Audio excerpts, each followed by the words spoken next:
Hi, my name is Wendy Ann Clark, and this channel is about being transformed into the image of Jesus. And I wanted to talk today about the importance of Christian friends to our transformation. I want to share, start a little bit differently today and begin with a story and then end with some points related to transformation and friendship.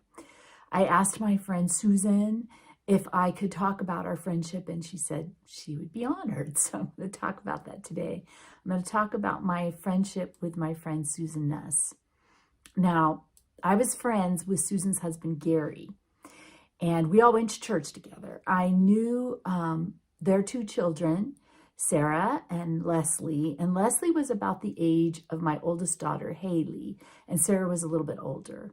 So one funny memory that I have about Leslie was that she came for a sleepover at our house, and Leslie liked to talk. And well into the night, she was talking. And I would say, Leslie, please go to sleep. Yes, Mrs. Clark. Yes, Mrs. Clark, I'll go to sleep. And then she'd just keep talking. She finally fell asleep about 7 o'clock in the morning. And she was sleeping hard when all the parents came at like 8 and were picking up all their kids. And then she didn't want to get up and was like, Leslie, you're going to have to go home and sleep now. And that's one of my memories about Leslie. Both Susan's daughter, Sarah, and Susan's husband, Gary, were in a musical that I compiled and directed. So it's like I found sketches. I wrote a few things, but mostly I found sketches and I found songs and I put them together into a Christmas musical. And I did this a couple of times. And Gary was just, he was a really good actor. And he was just a funny guy. I really appreciated them. And both Gary and Sarah had this deadpan kind of humor, that sometimes I would have to say, are you being serious right now? Or are you kidding? And I really appreciate that. And sometimes he would say something I knew he was kidding. And that just cracked me up so much that other people would try to explain something to him that I knew he was just kidding. So it's really funny to me. My husband and I, along with our children, we'd gone to church together, but then with the Nusses, but then my husband and I and our family had left and gone to another church to serve there. And we didn't burn bridges. We stayed in friendship and community with people that we had known before. This wasn't about being angry or anything like that. It was about like taking our gifts where they were needed, sort of a thing. And that's a long story, another story. But after we had gone, Susan's husband, Gary, was diagnosed with cancer, and he was told he had about 12 years to live. But due to what Susan will tell you, and Susan's a nurse, due to some bad decision-making on the part of Gary's medical team, he died rather soon after his diagnosis. He didn't make it to 12 years. He didn't even get close. It was very, very shocking because we all thought he had some time, and then he didn't have any time. So Susan asked me to come and sing at his celebration of life service, which I did. And an aside, this is just off the topic, but it's something I was thinking about. I remember that at my work, I had to fill out a form about why I was missing teaching. And I was honest about missing work to attend this service, but because he wasn't close family, I couldn't be excused for bereavement. So the secretary wanted me to adjust the form and say that I was sick, because then I would have still been paid, because I was an adjunct professor at a college and we were just paid for student contact hours. And we got a little bit of sick pay, but I wouldn't make that adjustment. And I remember that secretary being really puzzled by that and kind of concerned that I wouldn't just change the form so that I could get paid. I remember that. That's not important to this story. But after Gary died, Susan and I remained only kind of loosely in touch because we didn't really know each other that well. I had known Gary better, and we were serving at different churches, and we each had our own group of friends, and we just kind of went on, but we knew each other. And I had no idea how much Susan struggled when Gary died, how she fell into deep depression, how she felt kind of repelled by nursing and the whole medical profession because of how that all went down, and how she ended up losing her house. And just a lot happened in Susan's life when Gary died. And I probably should insert here that God took care of Susan. He always takes care of us. But there was a lot of hard stuff in there. Fast forward, that I got information. I heard that Susan's youngest daughter, Leslie, had been diagnosed with cancer. And I just couldn't believe it. I was shocked. So I called Susan, and I was leaving messages on her cell phone, and I wasn't getting answers back. But I was kind of concerned that maybe I was bothering her.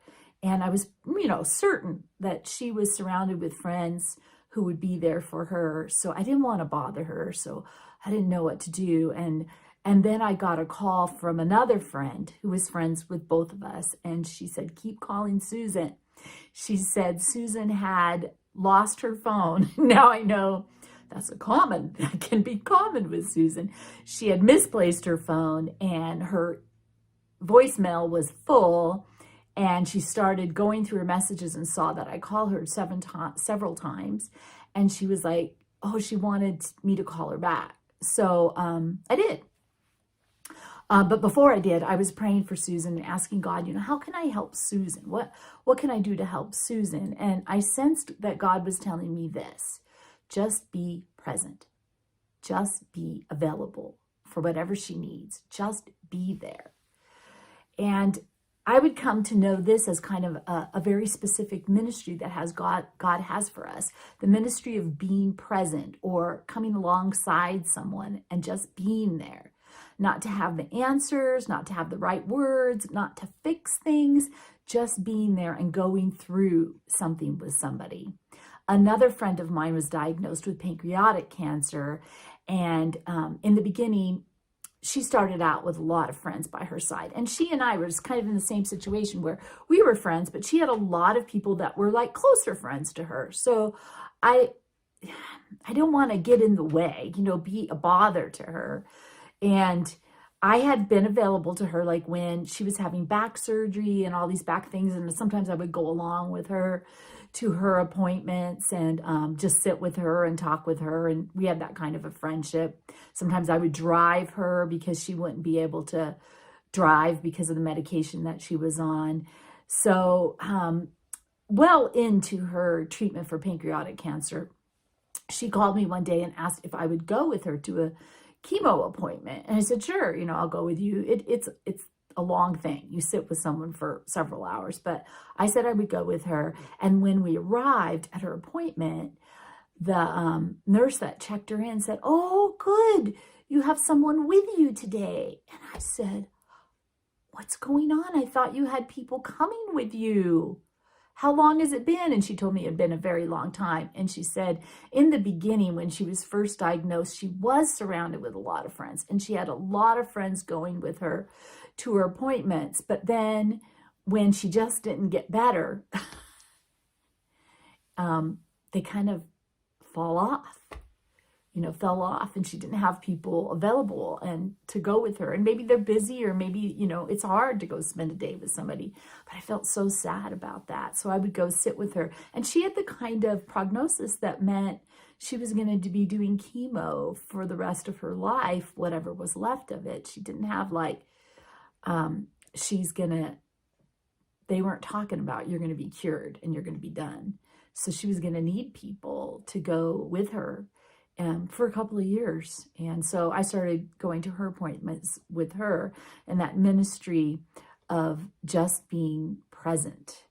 And there's this thing that people don't know what to say to a cancer patient. And people would say to me, well, if I go with her, I don't want to sit and talk about cancer. And I was like, well, she doesn't want to sit and talk about cancer either. Bring some playing cards and play a game. Talk about something else. Listen to music together. Do something else. That's not what she wants to do. She wants to sit and talk about death and dying and cancer. She really just wants to have conversation and have the time pass more quickly, because it's hard when you're sitting by yourself. So if you have the opportunity and the invitation to go sit with someone, you don't have to talk about cancer. So I sensed God saying with Susan, just be present for her. And so I called Susan and I asked how I could help her, and I made some specific suggestions. Because here's something you need to know about people in crisis. A lot of times they don't know what they need. So if you say, how can I help you? Or give me a call when you have a need. I mean, it's a nice thought, but it's not like they're sitting there going, oh, what I really need. Generally, they don't know how to answer that. So it's a good idea if you have some suggestions. So I made some suggestions. I talked for a while. And she said to me, I just need a friend, which was exactly pretty much what God had said to me. So I decided I would be her friend. So my family, brought my family, my kids, my husband. That night, we met her at the hospital and we took her out to dinner. We just had conversation and had dinner with her. And I started visiting with Susan when she would be in the hospital waiting room. And then Leslie got out of the hospital. And I just started being a friend to the best of my ability. What I know about friendship. For us, that meant we spent some time together. We talked, we listened to each other, we laughed. We found out that we enjoyed each other a lot. We found out that we're not alike in many ways, but we get along pretty well and we laugh a lot. And she said that sometimes that I say, what she knows her husband Gary would have said to her. And sometimes I'm just that steady person to her kind of wild and funny person sometimes. And we get along really well. Like many other people around, I so desperately wanted Leslie to be healed. Her situation was dire. I prayed diligently for her. I attended prayer gatherings for her. I went to a healing service and stood in for her. I called some pastors to pray for her at the hospital. In the midst of all this, my family was relocating to Idaho to start a church and to plant ourselves in a small community. And not long after we moved to Idaho, Leslie passed away. And I was very broken about that. I sobbed about that. It's not what we were hoping for, but we trust God. Our family went back to the Bay Area for Leslie's funner role. This was Leslie's idea. She wanted us all to say goodbye and let her go, to celebrate her being in heaven, to have a party and a lot of fun, which is, of course, a pretty tall order considering the situation. But we did our best. And a lot of people who had known Leslie participated in her service, which was held in a gymnasium because there was a lot of people there. Then we went and had kind of a party and a reception at the church where people were able to share about Leslie, and we ate together and we laughed together. And I think, if I remember correctly, there was a bouncy house there in the back of the church. And the idea that this would just be fun. At the very least, it was a very unusual event in Leslie's memory. And I think Leslie would have enjoyed it. She would have thought it was a good time.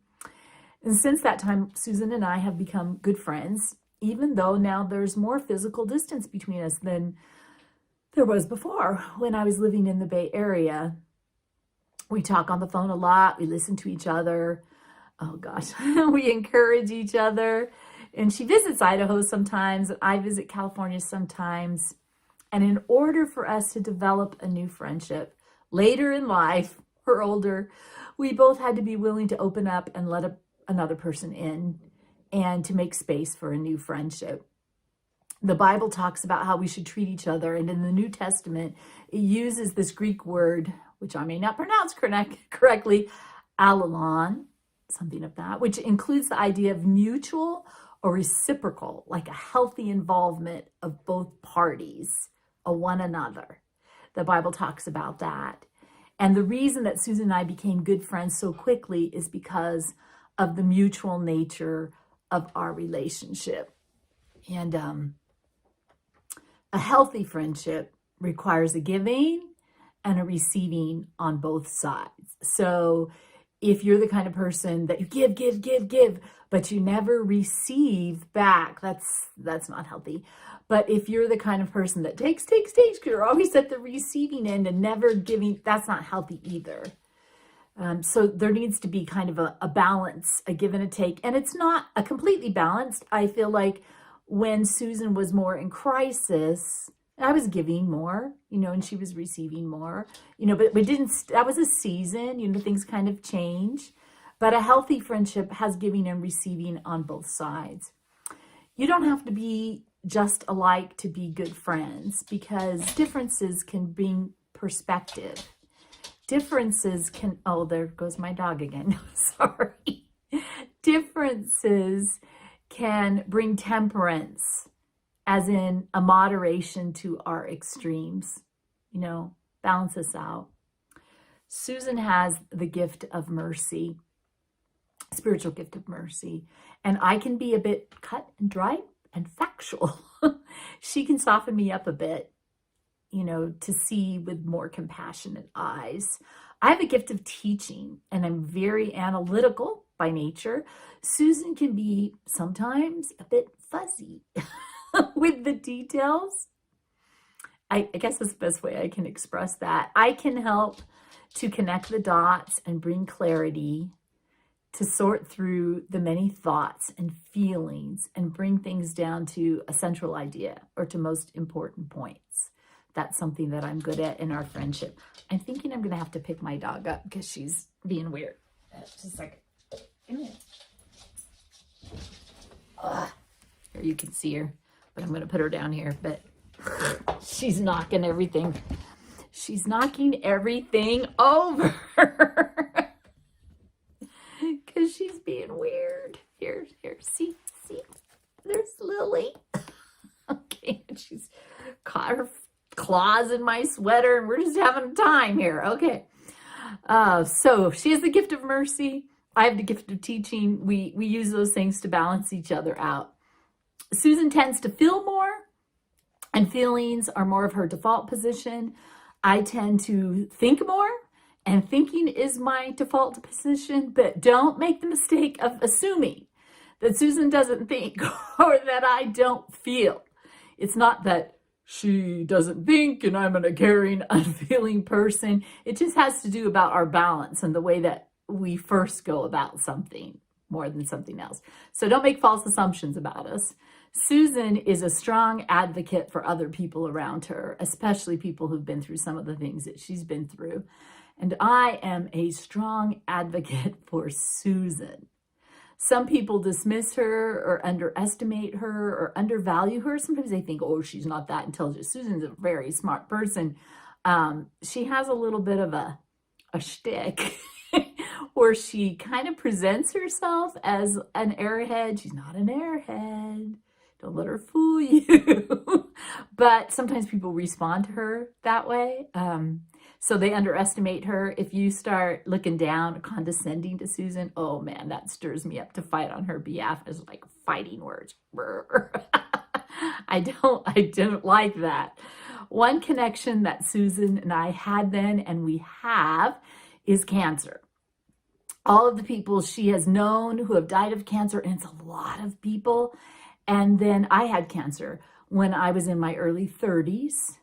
And I had finally begun to write about it many, many years later. And I could not finish that book. It was really hard for me. And Susan encouraged me to finish the book. She kind of pushed me.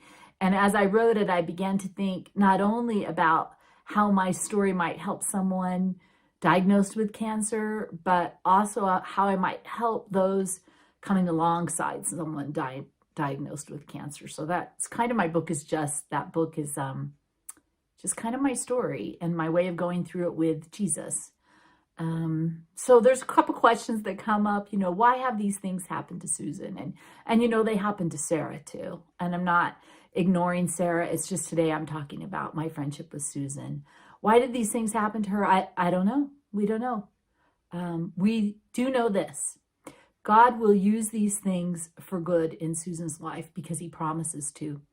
In Romans 8:28, Paul writes, and we know that in all things, God works for the good of those who love him, who have been called according to his purpose. And Susan and I find great comfort in that. Some people think, oh, that's not too terribly comforting. God just lets bad things happen to you. And it's not a fullness when you have that attitude about how could a good God let bad things happen to you. That's not a fullness in the understanding of who God is and how God operates. My first response to that is always, well, Jesus was a pretty good person and really bad stuff happened to him. Yeah. And he was both God and both man. And it's a complicated question, but we do know that in all things, God works for the good of those who love him, who have been called according to his purpose. And we can rest and trust in that. We also know that Susan can use these terrible things that have happened in her life to comfort other people. That gives like a sense of purpose sometimes to our suffering. 2 Corinthians 1:3-4 says, "Blessed be the God and Father of our Lord Jesus Christ, the Father of mercies and God of all comfort, who comforts us in all our affliction, so that we may be able to comfort those who are in any affliction with the comfort with which we ourselves are comforted by God." A lot of comfort in that verse. But the suffering that we've been through, the pain, the hurt, the tragedies, God comforts us, and then he shows us how to comfort other people. So here's a few things to think about. Open your heart to new people and invite them in. Create some space for them and give them time. As we get older, people tend to stop making new friends. My husband and I talk about how both sets of our parents, their friendships, for the most part, remained people they knew a long time in the past. Although my parents did get involved in church and make, a few new friends, they didn't spend a lot of time with them, like when they were young and they would go out to dinner together and go to the movies together and do fun things together. They just kind of drifted away from that, and maybe for some good reasons, I don't know, but as you get older, it's important to try to make effort to make some new friends. Second point, letting new people in is risky. It is, but do it anyway. A while back, I invested some time in a new friend and letting her into my life. I included her in many things with my family. I thought we were becoming close friends. We talked a lot.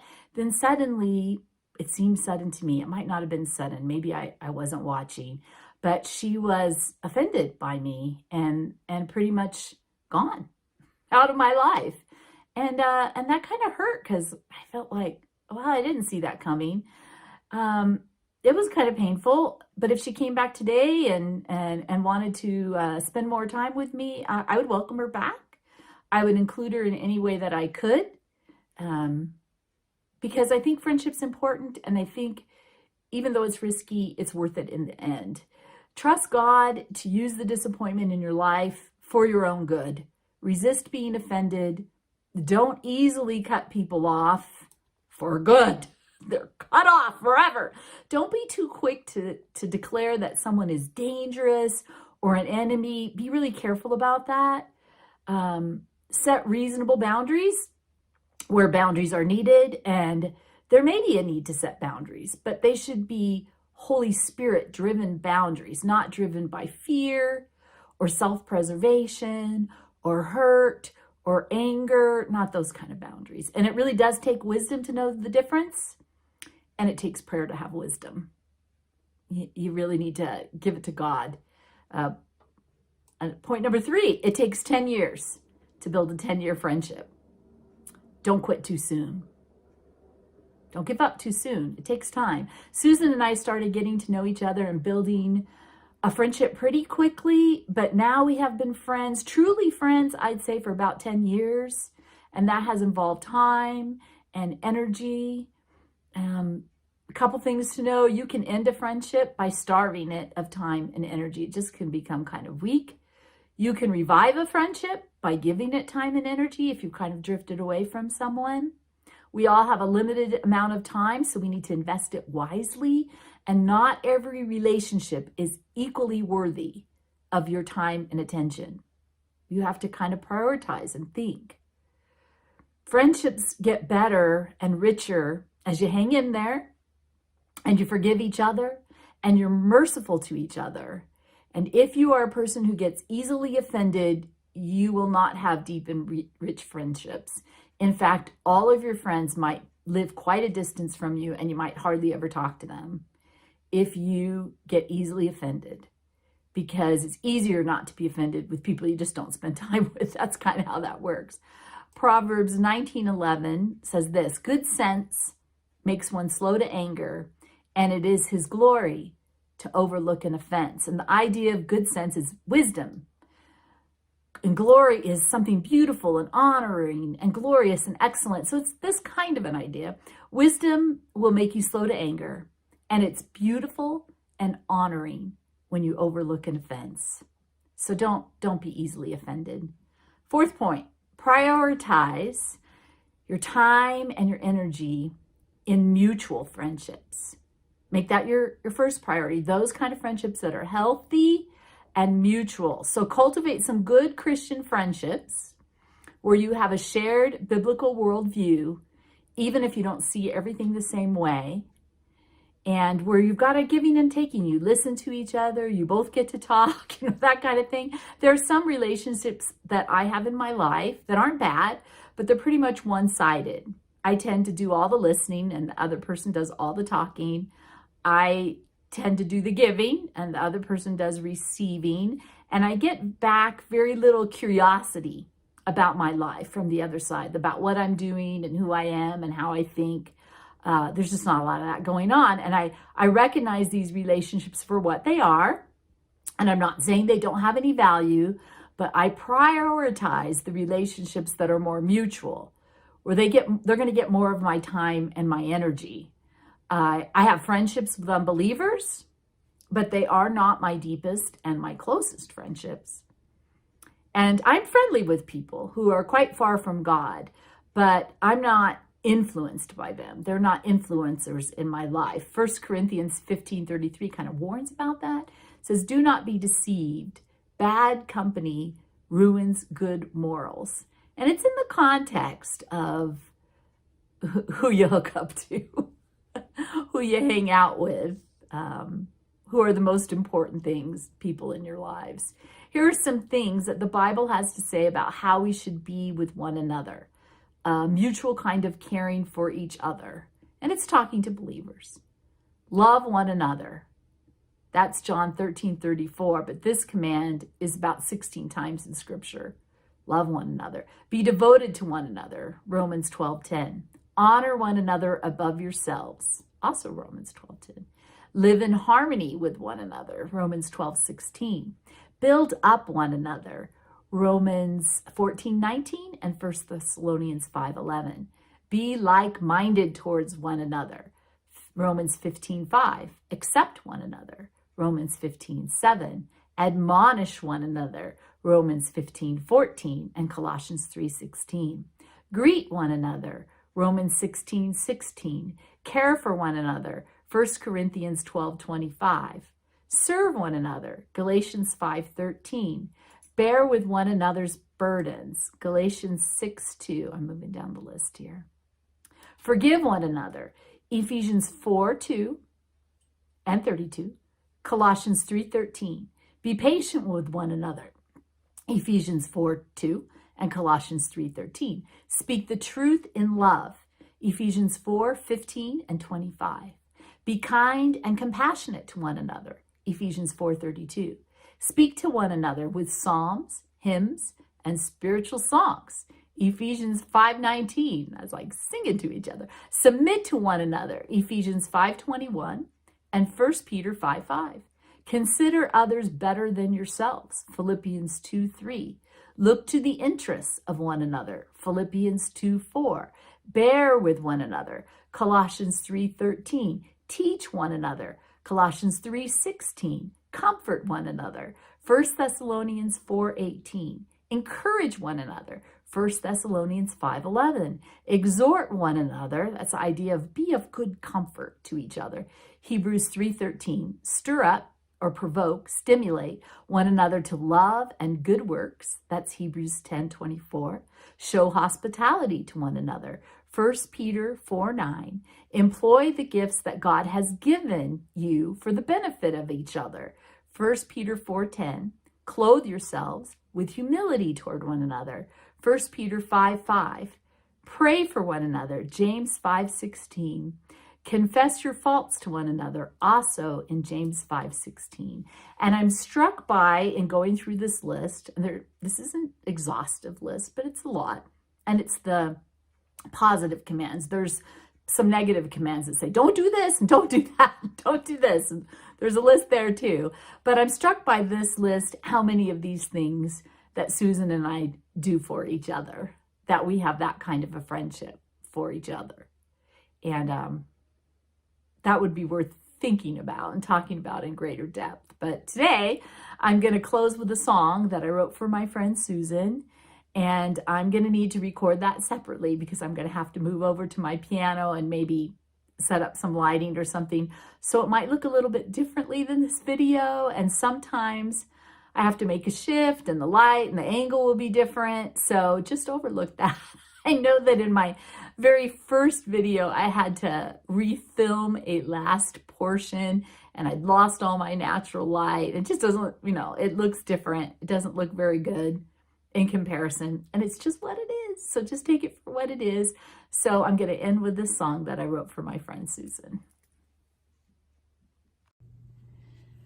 This is a song that I wrote for my friend Susan Nuss a few years ago for her birthday, and she was having a French-themed birthday party. So I listened to some 1950s and 1960s French music for inspiration, and I took 5 years of French, 5 years, back about 40 years ago. So that makes me, pretty much an expert on the French language and all things French. And so this song I wrote for her is meant to be a little bit silly and fun, but is also absolutely from my heart. And it's called Old Friends.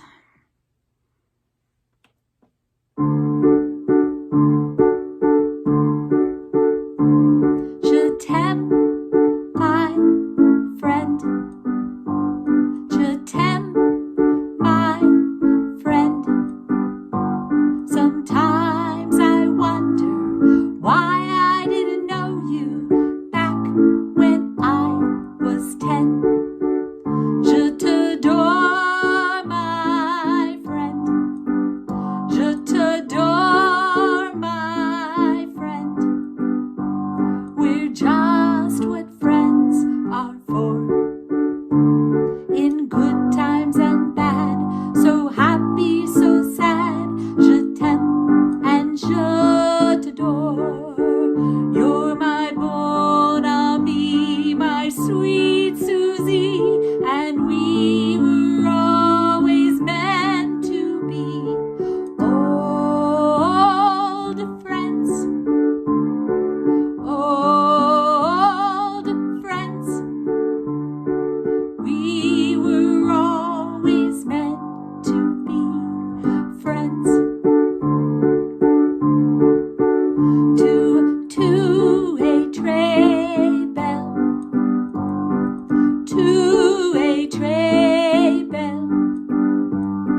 know